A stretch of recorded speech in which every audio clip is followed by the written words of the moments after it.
अपने ही चरित्र को स्वयं नारायण ने नारद जी को सुनाया है। देवी भागवत महापुराण में ऐसा लिखा हुआ है।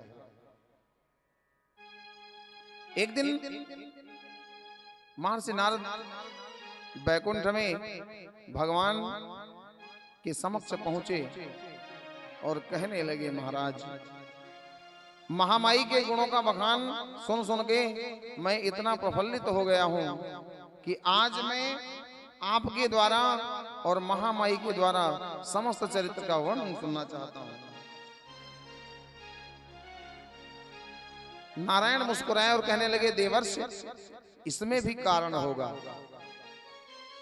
क्योंकि नारद बाबा बिना कारण से कहीं जाते नहीं हैं। और नारद जी अगर कथा सुनते हैं तो विश्व का कल्याण होता है। और तब भगवान नारायण के समक्ष नारद बाबा ने अपने भाव को रखा है। हे नारायण, आप सर्वव्यापी हैं, समस्त विश्व का कल्याण करने वाले हैं, रक्षा करने वाले हैं, और आपके बिना संसार में हर कोई भक्त अधूरा है। मैं आपके सामने भक्ति का चरित्र सुनने के लिए प्रार्थना कर रहा हूं। मुझे उन पावन चरित्रों को सुनाइए जो आपके जीवन में घटित हुआ है और आपने स्वयं लीला उसमें किया है। कभी हरि रूप में, कभी विष्णु रूप में, कभी राम रूप में और कभी श्री कृष्ण रूप में। तब भगवान नारायण ने अपने मुखारविंद से अपने प्रिय भक्ति आराधना करने वाली और जिनके बिना भगवान ठाकुर जी स्वयं अधूरे रहते हैं, ऐसे भक्ति महारानी की कथा का सुंदर श्रवण प्रारंभ किया है। लेकिन माता तुलसी के प्रसंग में कथा सुनने से पहले आपको शक्ति और सतीत्व की कथा को सुनना पड़ेगा, ऐसा विधान है। नारद जी ने भगवान नारायण से प्रश्न किया, महाराज, श्री तुलसी जी भगवान के प्रादुर्भाव से कैसे दुखी हुई और श्री हरि ने उनको अपनी अर्धांगिनी बनाने का वरदान वचन कैसे दिया? इन पावन कथाओं का श्रवण मुझे कराइए।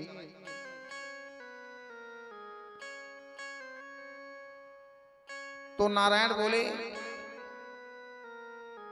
हे देव ऋषि, मेरे ही अंश से प्रकट दक्षसा वर्ण में प्रसिद्ध एक महान राजा था, और वो प्रसिद्ध भी था दक्षसा वर्ण के नाम से। उसके घर में कोई संतान नहीं थी, तो मेरी कृपा से उसके घर में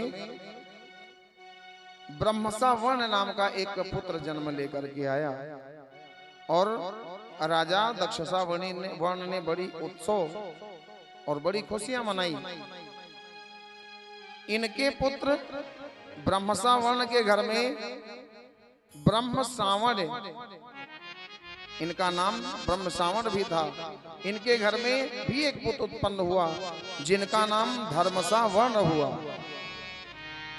और पावन पीढ़ी चलती गई तो धर्मसा वर्ण के घर में रुद्रसा वर्ण नाम के बालक ने जन्म लिया। रुद्रसा वर्ण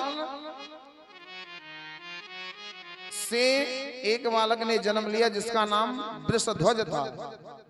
और जब विश्व धर्म का जन्म हुआ तो जन्म के बाद वो शिव का बहुत बड़ा भक्त निकला। संपूर्ण देवताओं की पूजा उसने त्याग दी, केवल भोलेनाथ की पूजा किया गया। आपने देखा होगा, देखा क्या, सुना भी है और रामलीला में देखते भी हैं। रावण भगवान शिव का इतना परम भक्त था, लेकिन भगवान श्री राम का द्रोही। तो कभी कभी एक पक्षीय भक्ति हमें नर्क की तरफ ले जाती है। हम तर तो जाते हैं लेकिन पाप कर्म होता चला जाता है। वृषभ ध्वज ने समस्त देवताओं का पूजन बंद कर दिया, केवल शिव की आराधना। जहां हो शिव